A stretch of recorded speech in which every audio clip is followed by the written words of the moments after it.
এরপর আমরা 24 দাগের অঙ্কটি নিয়ে আলোচনা করব। প্রশ্নটি হলো, গোলাকৃতি একটি বুদবুদের বক্রপৃষ্ঠের ক্ষেত্রফল সেকেন্ডে 2 বর্গ সেমি হারে বৃদ্ধি পায়। যে মুহূর্তে বুদবুদের ব্যাসার্ধ 6 সেমি, তখন তার আয়তন যে হারে বৃদ্ধি পাবে তা আমাদের নির্ণয় করতে হবে।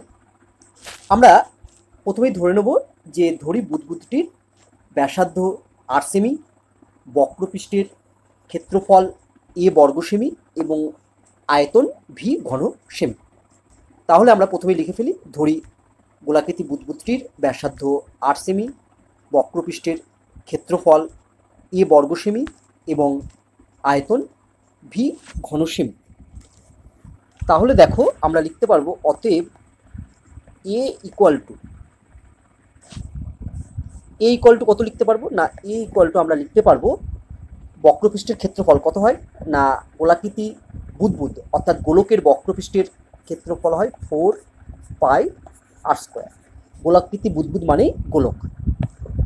আবার গোলকের আয়তন আমরা জানি v ইকুয়াল টু হচ্ছে 4/3 পাই r কিউব। এবার দেখো প্রশ্নানুসারে কি বলা আছে। প্রশ্নানুসারে বলা আছে যে বুদবুদটির বক্রপৃষ্ঠের ক্ষেত্রফল সেকেন্ডে 2 বর্গ সেমি হারে বৃদ্ধি পায়। তাহলে যেহেতু বুদবুদটির বক্রপৃষ্ঠের ক্ষেত্রফল আমি ধরেছি a বর্গ সেমি, তাহলে প্রতি সেকেন্ডে বক্রপৃষ্ঠের ক্ষেত্রফলের বৃদ্ধি হচ্ছে dA/dt। এখানে t হচ্ছে সময়, ইকুয়াল টু কত বলে দেওয়া আছে, dA/dt ইকুয়াল টু বলে দেওয়া আছে 2।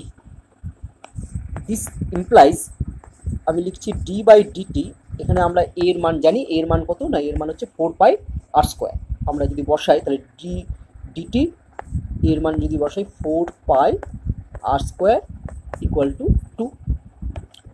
দিস ইমপ্লাইজ 4 পাই হচ্ছে আমার ধ্রুবক, 4 পাই লিখে ফেললাম, ইনটু r স্কোয়ার এর ডেরিভেটিভ করব t এর সাপেক্ষে। r স্কোয়ারের ডেরিভেটিভ t এর সাপেক্ষে হবে 2r ইন্টু dr/dt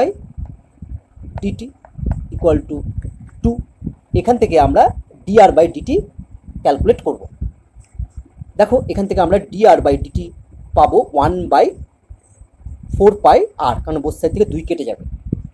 তাহলে আমরা নেক্সট পেজে লিখছি, this implies dr/dt equal to হচ্ছে 1/4 পাই r। আবার দেখো প্রশ্নে বলেছে যে মুহূর্তে বুদবুদের ব্যাসার্ধ 6 সেমি, তখন তার আয়তন যে হারে বৃদ্ধি পাবে তা হলো। তাহলে যেহেতু বুদবুদটির আয়তন v, অতএব আয়তন বৃদ্ধি হবে d/dt ইন্টু v, অর্থাৎ dv/dt আমাদের নির্ণয় করতে হবে। ইকুয়াল টু d/dt, এখানে দেখো v এর মান আমরা পেয়েছি হচ্ছে 4/3 পাই r কিউব। এখানে দেখো 4/3 পাইটা কনস্ট্যান্ট, এটা থাকলো, ইনটু